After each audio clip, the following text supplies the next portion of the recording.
গত 2 দিনে সিরিয়াতে 1000 মুসলমানকে হত্যা করা হলো, খুন করা হলো, নিধন করা হলো। বাংলাদেশের বাইতুল মুকাররমও কেতকুত শুনলাম না। পশ্চিমবঙ্গ বলেন, মানে কলকাতা বলেন, আর দিল্লি বলেন, আর ঢাকার পুরানা পল্টন বলেন, আর শাহবাগ বলেন, বামপন্থী ও সিংহদেরও ক্যাত করতে দেখলাম না। একটু জামালপুরের ভাষায় বলতেছে আর কি, মাইন্ড করেন না।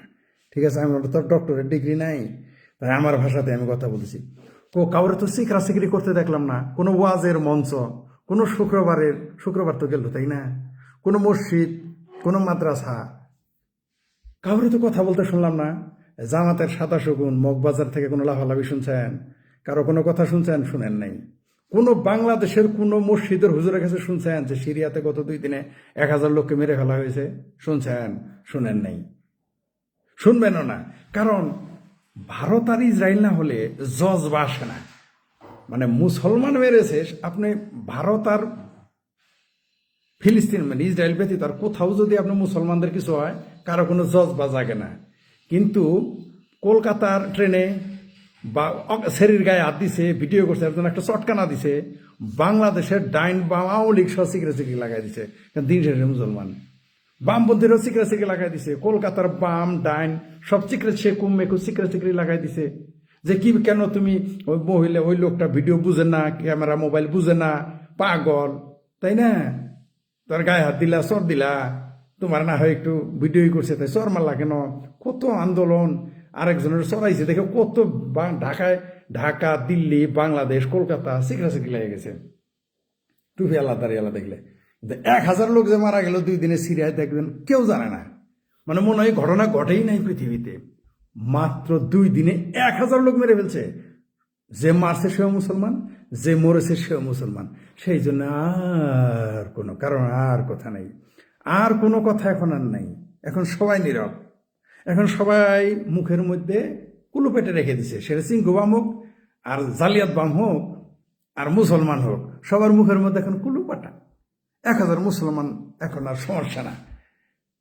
এরা কি এখন সুধীর ভাই? সিরিয়ার মুসলমানরা যে 1000 মারা গেল, এরা কি সুধীর ভাই? এখন এরা মুসলমান নাই নাকি? এরা সুধীর ভাই হয়ে গেছে, তাই না? মুসলমান ভাইরা আমার, আপনাদের তো আবার ফিলিস্তিন আর ভারতের ঘটনা না হলে, ইসরায়েলের ভারতের ঘটনা না হলে তখন তো জজবা আসে না। মনে করাই দিলাম আর কি, আমি জানি তারপরেও কিছু বলবেন না। যেমন চীন ইসলামকে, চায়না ইসলামকে ডিজিজ বলার পরও আজ পর্যন্ত কোনোদিন কোনো মৌলবী মুগ্ধ কথা তো বলা তো দূরের কথা, বদবায়ু একটু বের করে নাই এর ব্যাপারে, কথা বলে নাই। মানে কথা বলবো তো দূরের কথা, এতকাত করে পাদও মারে নাই। কারণ যদি আবার চীন রাগ করে, যত জজবা ইসরায়েল আর হচ্ছে ভারত।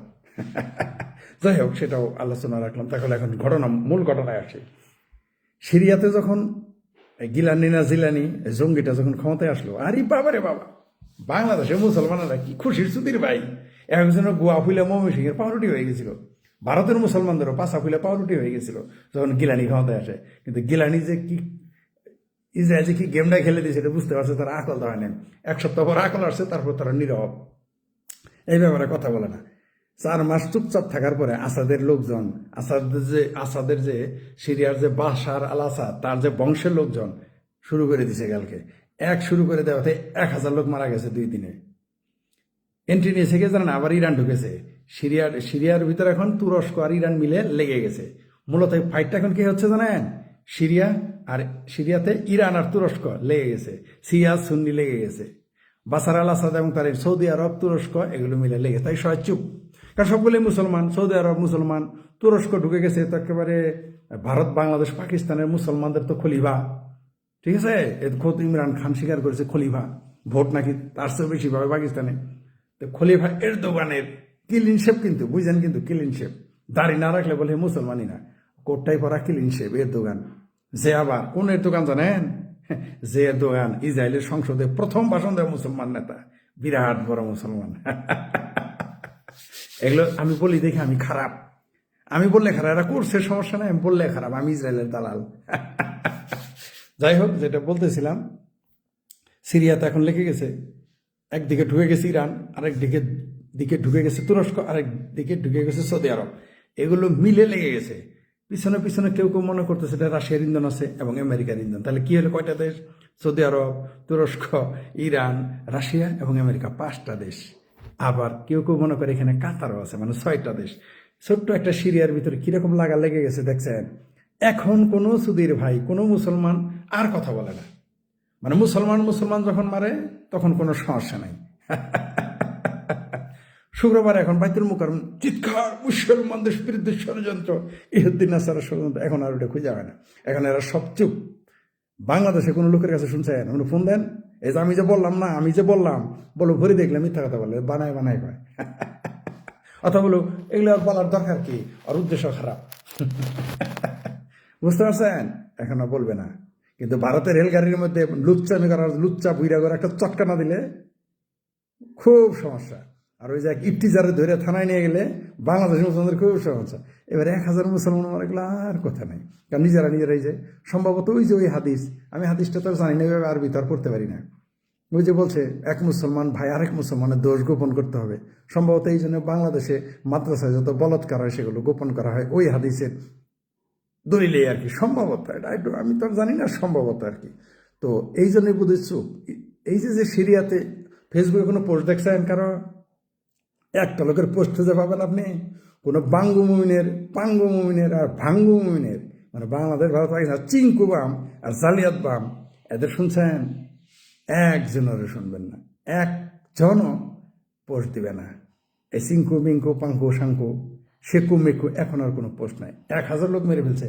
এখন এটাও বলে না যে এটা আমেরিকার ষড়যন্ত্র, তাও বলে না। এটা যে আমেরিকার ষড়যন্ত্র তাও বলে না। এটা রাশিয়ার ষড়যন্ত্র তাও বলে না।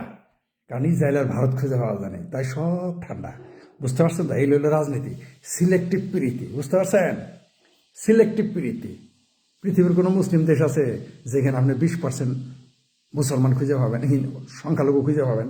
পৃথিবীর কোনো মুসলমানদের ইসরায়েলে কিন্তু আছে।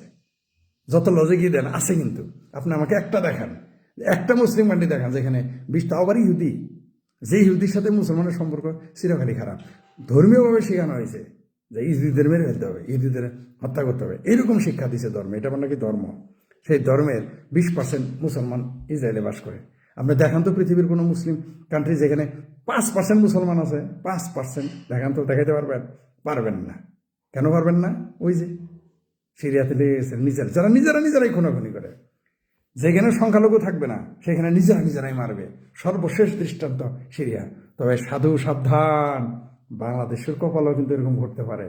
নিজেরাই খুন্দাখুন্দি করবে, নিজেরাই মারামারি করবে, পরে বলবে ইহুদি নাসারের ষড়যন্ত্র, খ্রিস্টানের ষড়যন্ত্র, ভারতের ষড়যন্ত্র, হিন্দুদের ষড়যন্ত্র, বিজেপির ষড়যন্ত্র। কারবালায় বিজেপির বাপ গেছিল, কারবালায় নরেন্দ্র মোদী বাপ যায় ঝগড়া লাগছিল নরেন্দ্র মোদী দাদা। কারবালা থেকে এই নেতানিয়াহুর নানা গেছিল মারামারি করতে। কারবালায় যে মারছে নবীর বংশধরদের, ওটা কি নেতানিয়াহুর নানা গেছিল নাকি? 3 খলিফারে মারছিল কি ওই বজরং দল গিয়ে, না বিজেপি গিয়ে, বিশ্ব হিন্দু পরিষদ, তারা গিয়ে বুঝি 3 খলিফারে মারছিল না, না ইহুদিরা মারছিল? যাই হোক, এগুলো বলে লাভ নাই, একটু মনে করাই দিলাম আর কি, একটু মনে করাই দিলাম। 1000 সিরিয়াতে মুসলমান মরে গেল, বাংলাদেশের গাব গাছের মুখে কথা নাই, তারপরে ওই কি আর একটা আছে কাজ্জাব বিন শয়তান, এদের কথা নাই, বালাজারির মুখে এখন কথা নাই, ওই মেদানি না পেদানি তাদের মুখে তো এখন কথা নাই কেউ শোনার চান। এখন তো জামাতি 27 ঘন্টা কথা বলে না। এখন তো বাংলাদেশের শেবির পেবির বিরাট চর্ম নাই, কোনো সুদীর ভাইয়ের মুখে কথা শুনে, ক্লিন শেপ কোটটা এলা বামদের কথা জোকর নাই, এখানে তো কোনোদিন কথা বলতে শুনি নাই এগুলো নিয়ে। কারণ কি? কারণ নিজেরাই মারামারি করে। সব মুসলমান ভাই নিজের মুসলমানের দোষ গোপন রাখো। তবে আবারও বলে মনে করাই দেই, বাংলাদেশেও কিন্তু এরকম করতে পারে। তখন বলবো কি ভারত ঘটাইছে, নিজেরাই মারামারি করে।